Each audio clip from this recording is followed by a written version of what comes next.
flota internacional de sondas se dirige a Marte. Buscan evidencias de vida en el pasado y prueban las tecnologías necesarias para que los humanos puedan visitar con seguridad este desolado planeta.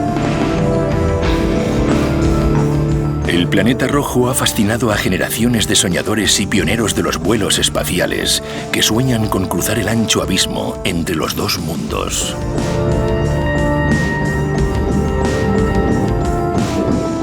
Pero antiguas preguntas penden de un hilo. ¿Cuál es el futuro de la humanidad en el espacio? ¿Podríamos tener un segundo hogar en Marte? Próximo destino, Marte.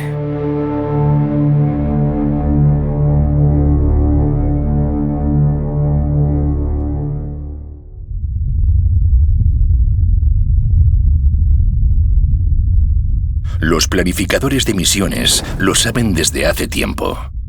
Es casi imposible aterrizar en Marte. Su atmósfera es tan densa que puede derretir las naves espaciales que chocan contra ella a más de 16.000 kilómetros por hora. Pero al mismo tiempo es tan delgada que ni siquiera un aeroescudo y un gran paracaídas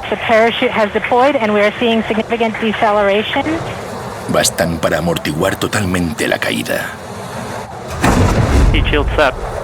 Perseverance has now slowed to subsonic speeds.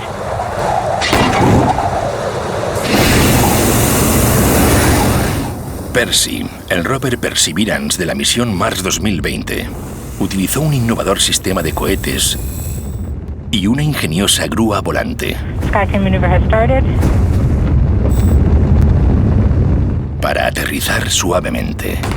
Tango Delta. Touchdown confirmed. Perseverance safely on the surface of Mars.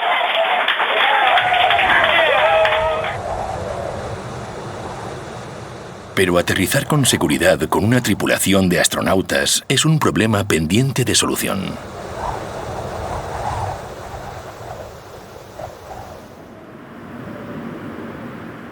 Percy es uno de los astromóviles más sofisticados jamás fabricados.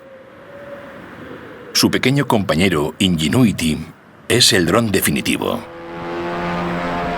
que por primera vez realiza pruebas de vuelo controlado en otro mundo. Gracias a las impactantes imágenes que Percy y otras sondas envían, es fácil creer que Marte es como un desierto terrestre. Durante al menos un siglo, los visionarios han imaginado que, si pudiéramos llegar allí, no sería tan difícil explorarlo en persona, para abrir una nueva senda de libertad y prosperidad. Y tal vez, para crear una copia de seguridad de la biosfera de la Tierra, en caso de desastre. Pero el verdadero planeta rojo es un farsante. Nos engaña desde hace mucho. Es más frío que la Antártida, extremadamente árido, abrupto, su arena es tóxica y está bañado por una constante de radiación letal. Un mundo adverso. El Marte que anhelamos no es el planeta que realmente es.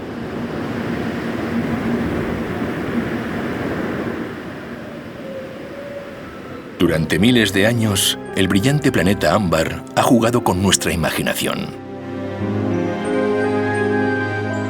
Mientras orbitan, la Tierra y Marte se alinean cada 780 días aproximadamente.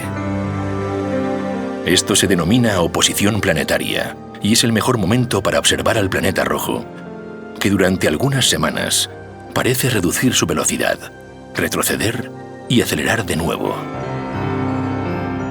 Desconcertados por este caprichoso movimiento retrógrado, los observadores egipcios del cielo consideraban a Marte una deidad humanoide con cabeza de halcón que iba y venía entre los reinos de los vivos y los muertos.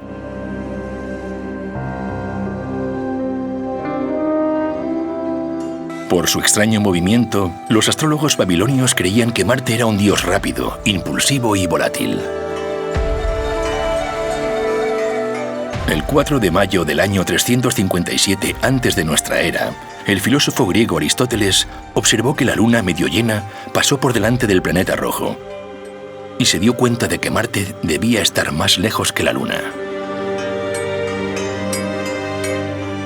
Y se habría sorprendido, puesto que Marte está unas 200 veces más lejos.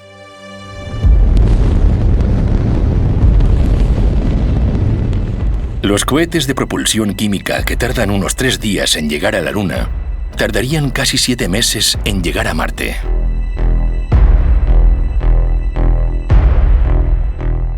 Los futuros cohetes de propulsión termonuclear podrían acortar este viaje a menos de 3 meses. Aún así, sigue siendo mucho tiempo como para estar confinado en una pequeña nave espacial.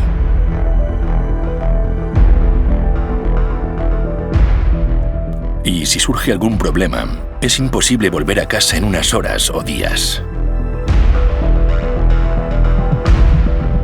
Los astronautas en microgravedad deben hacer ejercicio con frecuencia. Los huesos se vuelven quebradizos.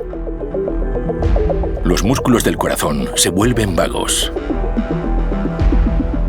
La gravedad de Marte es 1/3 de la terrestre. ¿Cómo afectará el planeta rojo a la salud humana a largo plazo?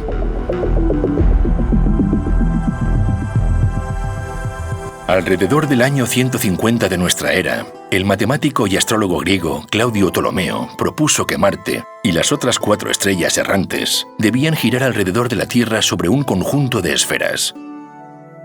Pero 700 años después, los astrónomos islámicos empezaron a encontrar problemas con los llamados epiciclos de Ptolomeo. En 1543, el polaco Copérnico situó el Sol en el centro del movimiento y el comportamiento en bucle de Marte cobró por fin sentido. Unos 40 años más tarde, el acaudalado y obsesivo astrónomo danés Tycho Brahe quiso aceptar la geometría de Copérnico, pero no podía obviar a Ptolomeo. Insistía en que la inmensamente pesada Tierra debía ser demasiado perezosa para orbitar.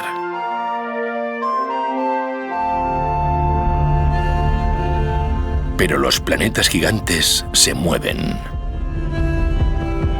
En los primeros tiempos del Sistema Solar, el enorme planeta Júpiter pudo haber migrado hacia el Sol, aproximándose a la órbita actual de Marte. Al atravesar la nebulosa solar, Júpiter absorbió gran parte del polvo y el gas, robándole a Marte la posibilidad de aumentar de tamaño. El planeta atrofiado solo pudo alcanzar la mitad del diámetro de la Tierra y apenas un 11% de su masa. A medida que Júpiter y Saturno seguían migrando, desplazaron miles de millones de toneladas de rocas heladas, arrojándolas hacia el interior. Un diluvio de escombros que duró 3 millones de años. El bombardeo intenso tardío. Actualmente, las tierras altas del hemisferio sur de Marte lucen un gran agujero. Es la planicie de Hélade, el tercer mayor cráter de impacto del Sistema Solar. Pero el pequeño planeta pudo haber sufrido un impacto mayor. Desde el sur hacia el norte, el terreno de Marte se hunde desde las tierras altas rojas y naranjas hasta los valles verdes y azules. Todo el hemisferio norte de Marte es una gigantesca elipse hundida que ocupa el 40% del planeta. Si es una zona de impacto, el objeto entrante sería aproximadamente del tamaño del planeta enano Plutón.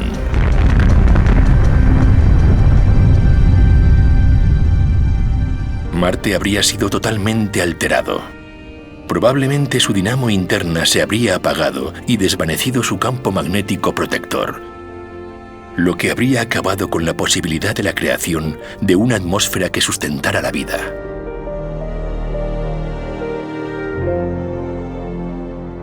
Cuando los grupos de aspirantes a colonos zarpen hacia Marte, deberán aceptar que nunca volverán a respirar sin cascos o fuera de sus hábitats. Habrán pasado meses cruzando el vacío hacia un mundo desolado, a un entorno letal. En septiembre de 1610, Galileo Galilei registró la primera observación telescópica de Marte. 26 años después, Francesco Fontana realizó el primer dibujo conocido del planeta y dijo de él que parecía una píldora muy negra. En 1649, los hermanos neerlandeses Christian y Constantin Huygens habían desarrollado una óptica mejorada para telescopios. Christian plasmó una mancha irregular en el planeta y, como vivía en los humedales de Holanda, pensó que parecía una gran ciénaga, por lo que pasó a conocerse como la Gran Ciénaga o Syrtis Major. Huygens cronometró el paso del accidente y determinó que la duración de un día en Marte era similar a la de un día terrestre. 7 años más tarde, Giovanni Domenico Cassini precisó su duración en 24 horas y 40 minutos, aproximándose a la medición actual de los astrónomos. Cassini también registró la primera observación del casquete polar sur de Marte, y observando las caras cambiantes, imaginó que debía ser muy parecido a la Tierra.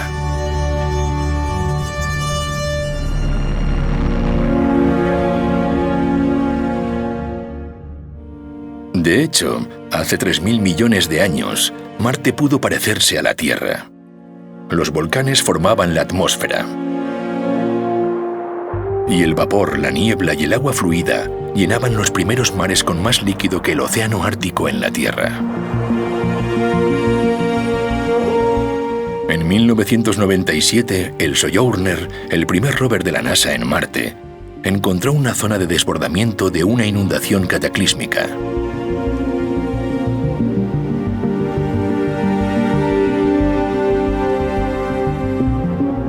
A partir de 2004, los rovers Spirit y Opportunity de la misión Mars Exploration Rovers hallaron estratos de roca depositados por el flujo de agua a lo largo de miles de años y pequeñas concreciones esféricas ricas en hierro y conocidas como arándanos, que debieron formarse en bolsas de limo bajo agua salada. Pero, ¿qué hay del agua en el Marte actual? El Fénix de la NASA encontró pruebas en 2008. Durante su aterrizaje en una latitud septentrional, los gases de escape de los motores disiparon el polvo de la superficie y dejaron al descubierto un material blanco. Tras cavar una zanja poco profunda, la pequeña sonda descubrió más material, que desapareció pasado un día. Y en las patas del módulo de aterrizaje aparecieron gotas de líquido que luego cambiaron. En agosto de 2012, el Curiosity de la misión Mars Science Laboratory empezó a rodar. Recorrió lechos de arroyos secos entre las orillas de antiguos cursos de agua, a través de un abanico aluvial en la desembocadura de un río extinto hace mucho tiempo. El Perseverance se unió al Curiosity en 2021. Aterrizó en un cráter que estuvo inundado y encontró rocas ricas en arcilla de un antiguo delta fluvial. Los robustos robots geológicos hallaron terrenos estratificados que se formaron a lo largo de periodos en los que fluía el limo, interrumpidos por periodos secos. Pero esos periodos húmedos terminaron hace mucho tiempo. El Marte actual parece un desierto sin vida. Un paisaje solitario que clama compañía.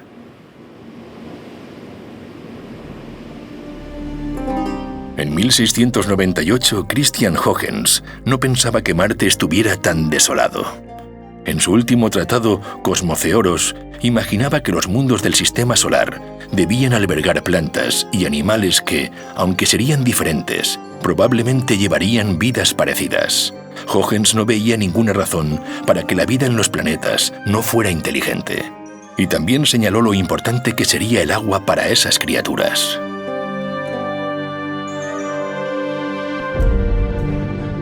La Luna es rica en aluminio, titanio, silicio y magnesio. Los asteroides añaden carbono, cobalto, platino, molibdeno, níquel y otros elementos. Marte tiene todos ellos, además de abundante hierro y otros metales, sobre todo cerca de sus enormes volcanes. Pero el ingrediente clave de Marte es el agua helada, que puede descomponerse para producir oxígeno respirable y combustible de hidrógeno. Percy está probando esta idea ahora mismo, tomando dióxido de carbono y descomponiendo electroquímicamente el oxígeno. El agua de debajo de la superficie, más el dióxido de carbono de su atmósfera, pueden cambiarse para producir metano y oxígeno. Y si usamos ese oxígeno para quemar metano, podemos lanzar cohetes. Al fabricar propulsante en Marte, el coste del regreso a la Tierra se reduce al menos 5 veces.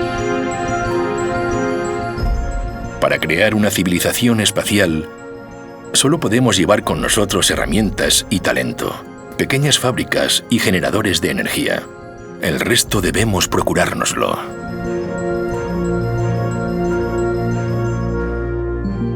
En 1704, Giacomo Filippo Maraldi sugirió que los anillos oscuros alrededor de los polos de Marte podrían ser líneas de fusión. Se preguntó si los polos eran casquetes polares. 80 años más tarde, Friedrich Wilhelm Herschel declaró: sí, los polos de Marte son agua helada, y pensó que las amplias y oscuras manchas ecuatoriales debían de ser océanos. Herschel soñó despierto cómo sería navegar por esas aguas.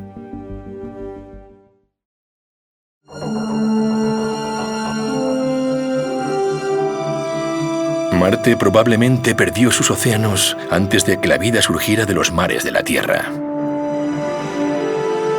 Las tierras bajas desérticas del norte, las más planas en cualquier planeta conocido, parecen ser el fondo de un antiguo mar. El océano polar de Marte, de hasta 4 kilómetros de profundidad, podría haber cubierto 1/3 del planeta.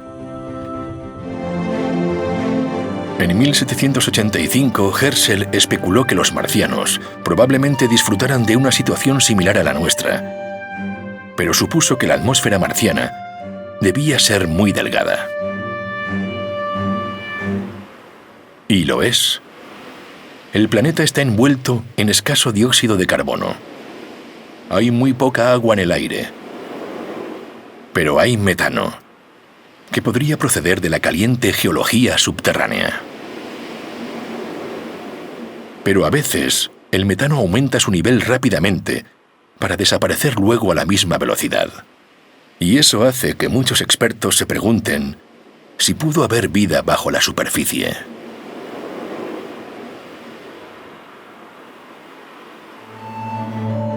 En 1788, Johann Hieronymus Schutter propuso que la superficie de Marte no era sólida, sino nubes a la deriva y lluvia brumosa.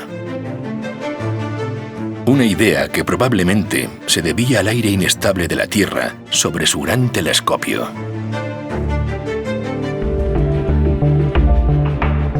La verdadera historia de la atmósfera de Marte está cada vez más clara.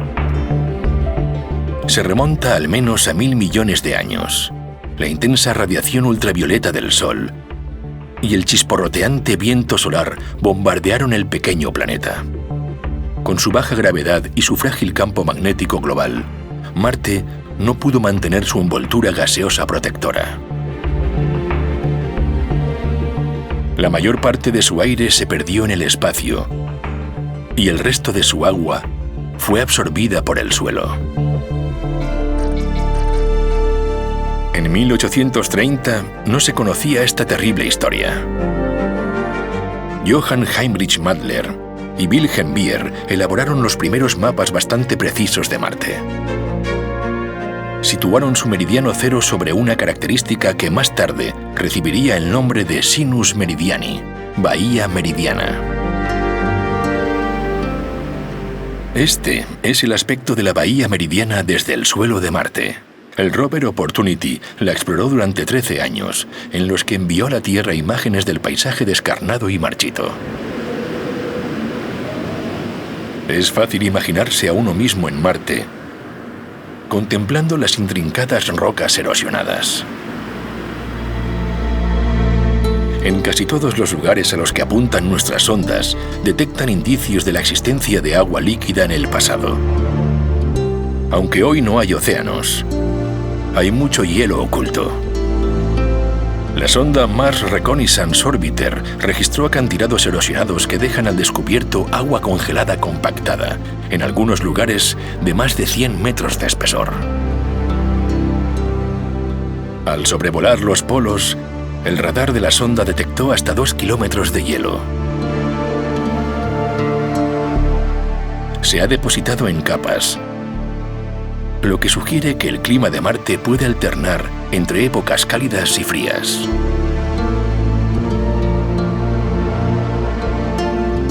Al acercarnos desde su órbita, podemos apreciar vetas oscuras que aparecen y desaparecen estacionalmente en las laderas de los cráteres más escarpados.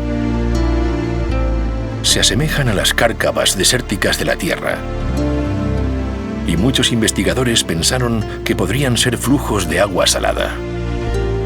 Los nuevos análisis sugieren que las más grandes, al menos, están secas. Corrientes de granos de arena redondeados que caen unos sobre otros, fluyendo como líquido en la baja gravedad de Marte. Pero los más pequeños parecen realmente húmedos. En 1862, el astrónomo Camille Flammarion retomó la idea de los extraterrestres inteligentes cuando publicó el primero de sus 8 libros sobre la vida en los planetas. Pluralidad de los mundos habitados se convirtió en un éxito de ventas. La idea de Charles Darwin de que las especies se desarrollan en respuesta a su entorno llevó a Flammarion a especular con la posibilidad de que diversos planetas provocaran que las criaturas que los habitaran fueran distintas a las de la Tierra.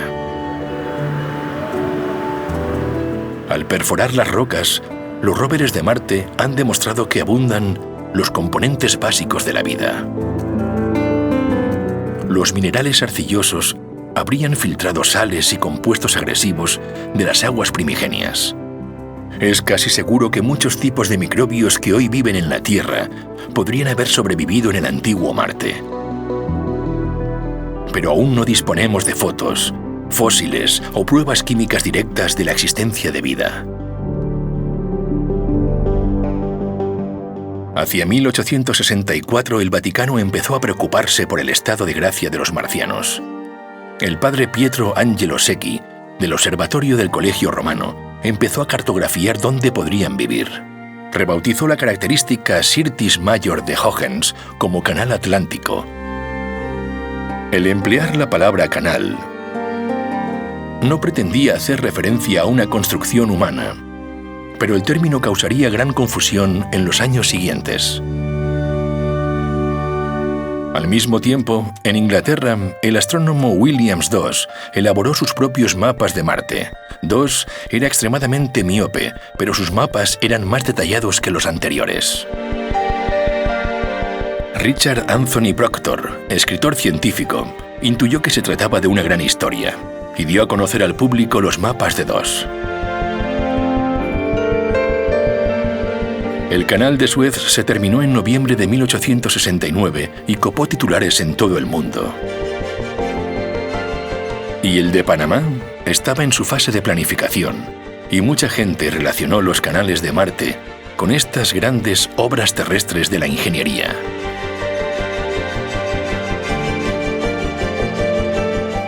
En Marte abundan los canales de agua antiguos, pero sus formas no indican la aplicación de la tecnología. Marte entró de nuevo en oposición en 1877. Y Nathaniel Green, artista de día y astrónomo de noche, elaboró la carta de Marte más precisa hasta la fecha. En América, el astrónomo autodidacta Asaph Hall se percató de algo que nadie más había visto. 2 pequeñas lunas. Phobos y Deimos pueden ser trozos de Marte puestos en órbita por impactos gigantes hace mucho tiempo, o pueden ser asteroides capturados por la gravedad del planeta. Con Marte especialmente cerca, a solo 56 millones de kilómetros de la Tierra, Giovanni Schiaparelli empezó a cartografiarlo. Aunque al igual que Dos era miope y daltónico, Schiaparelli fue capaz de extraer más información gracias a su telescopio que los demás. A las líneas que vio en Marte también las llamó canales y les dio nombres pertenecientes a la literatura clásica que aún hoy siguen vigentes. En algunas de sus oposiciones, Marte está más cerca de la Tierra. Mientras que la órbita terrestre es casi circular, la de Marte es más elíptica. Durante el otoño e invierno meridionales, ese hemisferio está inclinado hacia el lado opuesto al Sol y el planeta está más alejado, lo que hace que estas estaciones sean más largas y frías.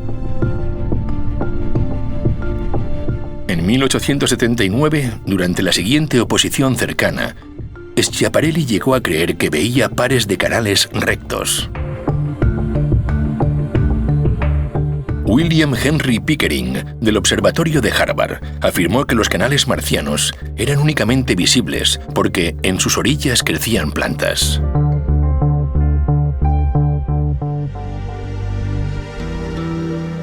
Todas las especulaciones sobre grandes proyectos de ingeniería de marcianos inteligentes se acabaron la noche del 14 de julio de 1965, cuando la sonda Mariner 4 de la NASA sobrevoló Marte.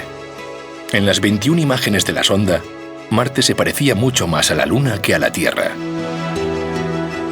Pero lo peor es que la Mariner no logró detectar un campo magnético protector. El duro viento solar y la radiación cósmica habrían estado azotando el planeta durante milenios. Cuesta imaginar cómo podría sobrevivir aquí una forma de vida primitiva.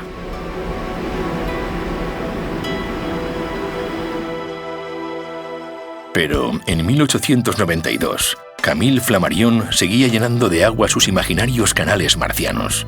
Sugería que eran la rectificación de antiguos ríos por los habitantes con el propósito de la distribución general del agua, y que era muy probable que sus habitantes fueran muy superiores a nosotros. Avivando las ilusorias obras hidráulicas de Flammarion, Pickering afirmó que había observado hasta 40 lagos.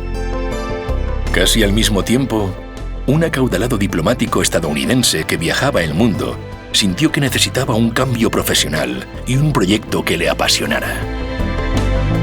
Percival Lowell había leído los libros de Flammarion e hizo planes para buscar marcianos durante la próxima oposición de 1894. Pickering ayudó a Lowell a montar 2 telescopios en la cima de una colina en Flagstaff, Arizona. El nuevo observatorio Lowell siguió a Marte durante todo el verano. Pero Lowell, un observador sin formación, solo veía lo que creía. Esbozó un sistema de irrigación a escala planetaria que transportaba miles de millones de litros de nieve polar derretida a los oasis ecuatoriales. Los proyectos de regadío de una raza avanzada. Pero durante la misma oposición, el astrónomo Edward Barnard, empuñando el telescopio refractor más grande del Observatorio Lick de California, no pudo encontrar ni una sola línea recta en ninguna parte de Marte. Y cuando William Campbell examinó Marte con un espectroscopio del mismo observatorio, no vio ni rastro de agua. El astrónomo inglés Edward Mander demostró que las líneas rectas en Marte podían ser fácilmente ilusiones ópticas. Aún así, en 1985, Percival Lowell emprendió una gira de conferencias en la que promocionaba su libro titulado escuetamente Marte. Un público sediento de historias compró por miles sus relatos sobre las obras hidráulicas marcianas.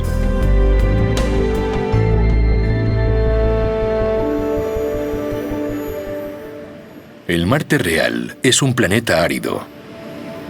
Aunque las rocas inclinadas nos dicen que albergó lagos hace mucho tiempo. Actualmente los remolinos de polvo se extienden por el yermo terreno.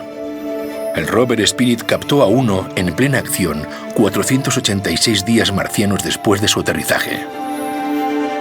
Cortinas de arena desecada se elevan hacia el cielo brumoso desde los escarpados acantilados del cañón. Desprendimientos de arena seca cubren las escarpadas paredes de los cráteres y se amontonan en el suelo. Percival Lowell empezó a utilizar un telescopio refractor mayor en 1896. Sin embargo, seguía sin ver su clamoroso error. Y durante 20 años más, continuó fantaseando con más de 450 canales con vegetación, seducido por el drama de una civilización desesperada que luchaba valientemente contra el cambio climático global, mientras su moribundo mundo se secaba hasta convertirse en un desierto. De hecho, el clima de Marte cambió radicalmente. Pero ocurrió mucho antes de la época de Lowell.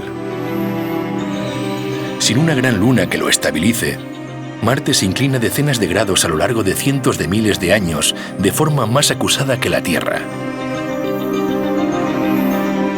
Cuando uno de sus polos apunte al Sol, podrían liberarse miles de millones de toneladas de CO2, desencadenándose así épocas de calentamiento por efecto invernadero.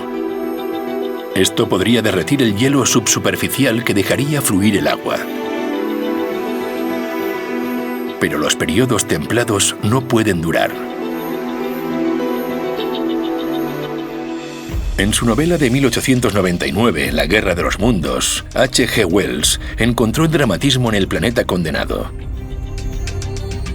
Una raza avanzada de marcianos viene a conquistar la Tierra y a esclavizar a los humanos como animales de trabajo.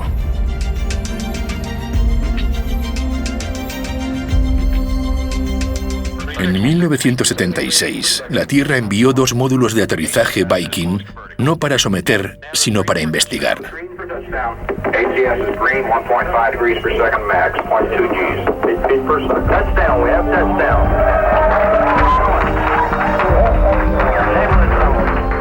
Encontraron una química superficial activa e integrante, pero evidentemente no hay vida.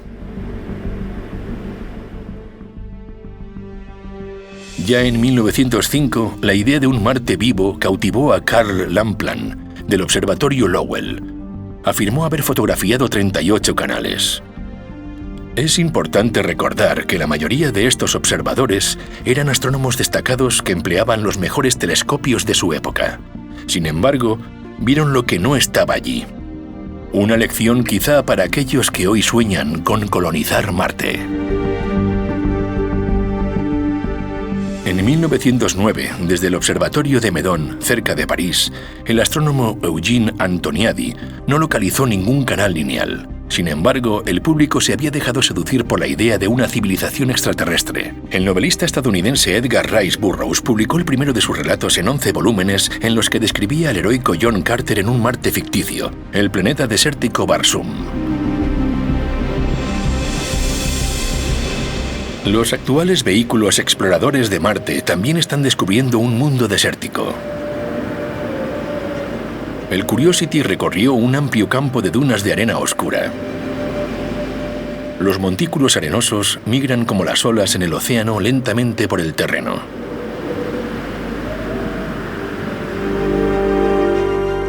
La cámara HiRISE captó al Curiosity trabajando en lo que se conoce como el mar de dunas Bagnold.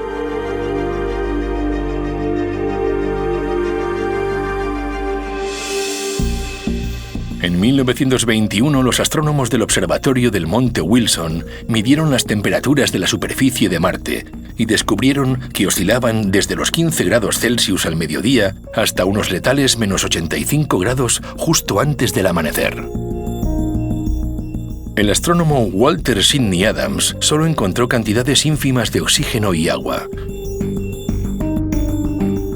En el Observatorio Yerkes, Gerard Kuiper demostró que el aire marciano era casi todo dióxido de carbono irrespirable. Sin embargo, Marte seguía atrayendo a los exploradores. En 1949, el pionero de los cohetes, Wernher von Braun, escribió Proyecto Marte, una novela de ciencia ficción colmada de ingeniería y con un argumento familiar. Una tripulación internacional de la Tierra visita a marcianos humanoides inteligentes que intentan desesperadamente salvar su mundo.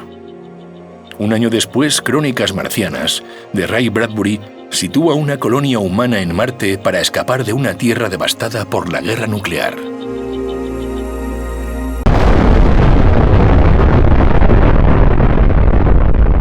La primera bomba termonuclear se probó en 1952. Ese mismo año, von Braun publicó Das Mars Project, el Proyecto Marte, en el que incluyó un amplio trabajo técnico para un programa espacial a gran escala. Tras casi 1000 lanzamientos de personas, propulsante y componentes, una flotilla de 10 naves espaciales y 70 tripulantes atravesaría el abismo entre planetas para pasar 444 días en Marte.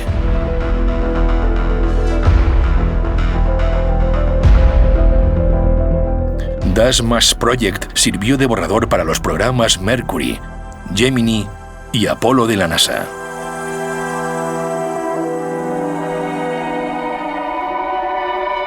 En 1955, Paramount Pictures estrenó La conquista del espacio, inspirado en los planes aventureros de von Braun. I can give you confounded little reason for this attempt to reach Mars, and no assurance at all that it will even be successful. Para llegar rápidamente al planeta rojo, los ingenieros se dieron cuenta de que se necesitaría más energía de la que pueden producir los cohetes químicos. En el Laboratorio Nacional de Los Álamos, el proyecto Rover inició un esfuerzo por aprovechar la fisión atómica para propulsar naves espaciales. La cápsula de los astronautas estaría situada a muchos metros de los motores radiactivos. Llegar a Marte más rápido reduciría la dosis de las radiaciones solar y cósmica sobre los astronautas. El proyecto Orión, un enfoque diferente sobre los cohetes nucleares, se originó en 1958. La idea, detonar bombas nucleares en la parte posterior de las naves para empujarlas. Se denomina propulsión por ondas de plasma pulsadas. Y puede parecer excesivo, pero podría ofrecer un transporte rápido a Marte y al resto del sistema solar.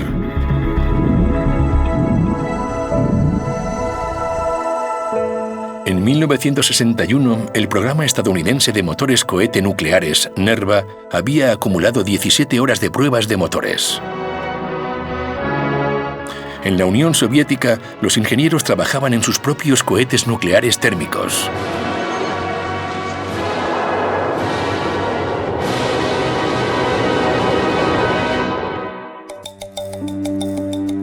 En 1962, las Fuerzas Aéreas de Estados Unidos aún elaboraban mapas de Marte con canales rectos.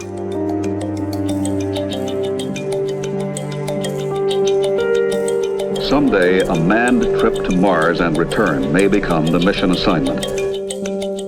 Para cumplir esa misión, Kraft Ehricke, un ingeniero germano-estadounidense y visionario, introdujo la idea de agrupar cohetes nucleares. Pensó que su enfoque modular podría poner Marte y Venus al alcance de la mano ya en la década de 1970. E identificó los periodos de lanzamiento más eficaces para llegar a estos planetas. Ehricke creía fervientemente que la expansión humana por el sistema solar es un derecho fundamental y que somos más dignos cuando aplicamos las leyes de la física para elevar y proteger nuestras libertades individuales. Las visiones de Ehricke y von Braun llevarían a la empresa Boeing a proponer el concepto de nave espacial interplanetaria tripulada integrada en 1968. Incluía hasta 5 etapas térmicas nucleares para propulsar astronautas y sondas a los planetas más cercanos. Habría costado la mitad que el programa lunar Apolo, pero podría haber llevado la primera tripulación a Marte en 1986.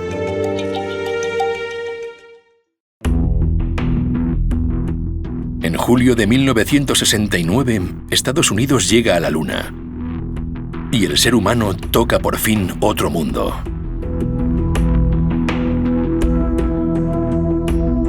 Con los alunizajes en la memoria, muchos esperaban que Estados Unidos se propusiera enviar astronautas a Marte. Hey, Houston, we've had a problem here. Can I say again, please? Houston, we've had a problem.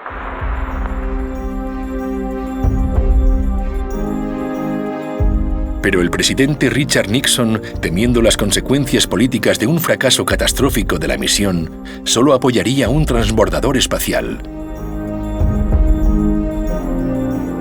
Aunque 4 presidentes estadounidenses posteriores pedirían diversos programas para Marte, las actividades espaciales humanas permanecerían confinadas a la órbita terrestre baja durante más de medio siglo. En 1990, algunos planificadores se dieron cuenta de que los engorrosos programas espaciales en los que hay que llevar de todo no eran viables. Para solventar eso, los ingenieros Robert Sublim y David A. Baker propusieron el concepto Mars Direct, su lema, viajar liviano y vivir de la Tierra. Elaborar combustible para cohetes en el propio planeta aseguraría el regreso a casa de los exploradores. En 1993, las ideas clave de Mars Direct se habían incorporado a la Mars Design Reference Mission de la NASA. Sin embargo, el apoyo del Congreso a la misión humana a Marte nunca llegó a materializarse. En los últimos años, gigantes aeroespaciales y pequeñas empresas privadas han adoptado ideas de Mars Direct. La Affordable Mars Mission de Boeing enviaría una nave eléctrica y solar de reconocimiento desde una órbita baja. Los astronautas descenderían protegidos en un aeroescudo hinchable y aterrizarían como en las misiones Apolo, para encontrarse con un hábitat previamente equipado.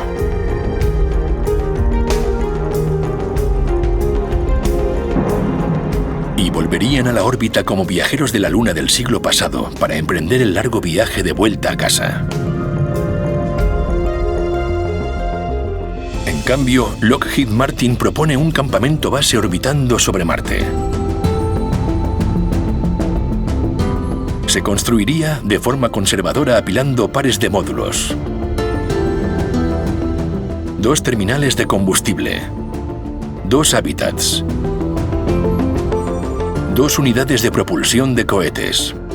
Duplicidad para proporcionar seguridad lejos de la Tierra.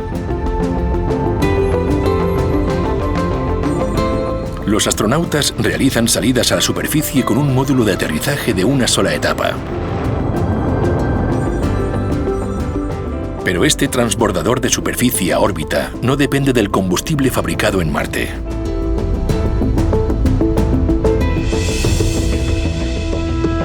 Las empresas más jóvenes y agresivas piensan a lo grande. SpaceX de Elon Musk está desarrollando la Starship.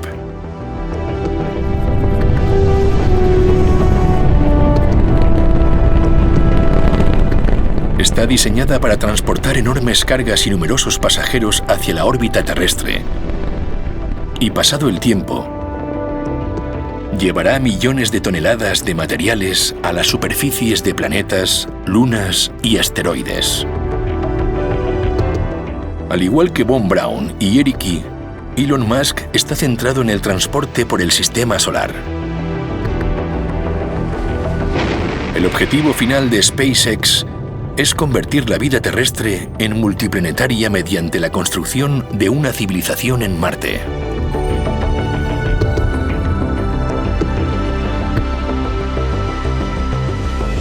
En competencia amistosa con SpaceX, Blue Origin, dirigida por el fundador de Amazon, Jeff Bezos, está desarrollando en silencio propulsores de gran tamaño.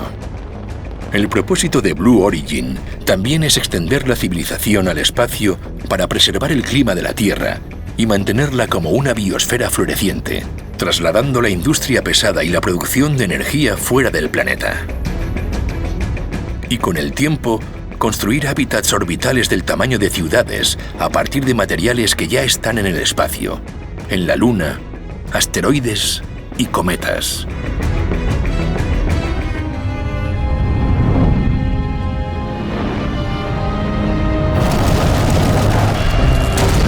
Los creadores de videojuegos también empezaron a promover la aventura de poblar Marte.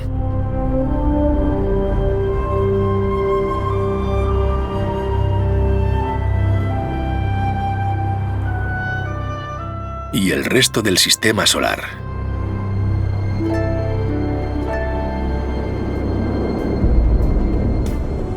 Y algunos visionarios prevén la eventual terraformación de Marte.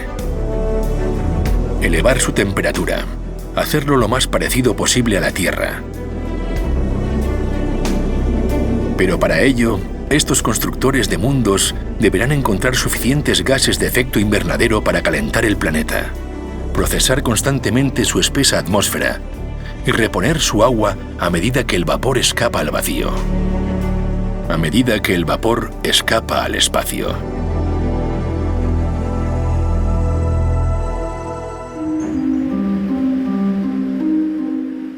Pero el planeta farsante plantea aún más retos.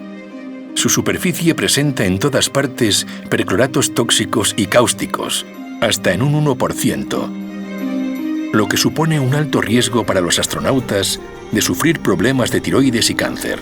Otros peligros invisibles llegan desde el cielo sin que lo impida la delgada atmósfera. La lluvia constante de rayos cósmicos procedentes del espacio interestelar y las partículas altamente energéticas de las erupciones solares azotan el planeta. A pesar de las numerosas representaciones de ciudades cupuladas en Marte, durante muchas generaciones los colonos tendrán que pasar la mayor parte del tiempo en refugios con techos gruesos o bajo tierra. Sin embargo, puede haber esperanza. El auge de las máquinas autónomas, la robótica avanzada, la inteligencia artificial y la realidad aumentada pueden extender los sentidos humanos a la superficie del planeta rojo. Y algún día podremos enviar dispositivos para que terraformen Marte. Los emigrantes humanos de la Tierra podrían construir comunidades en un planeta ya preparado.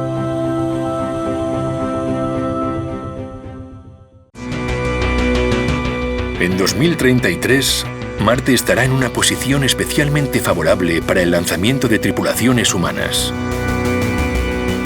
Pero ¿quién irá? ¿Y por qué?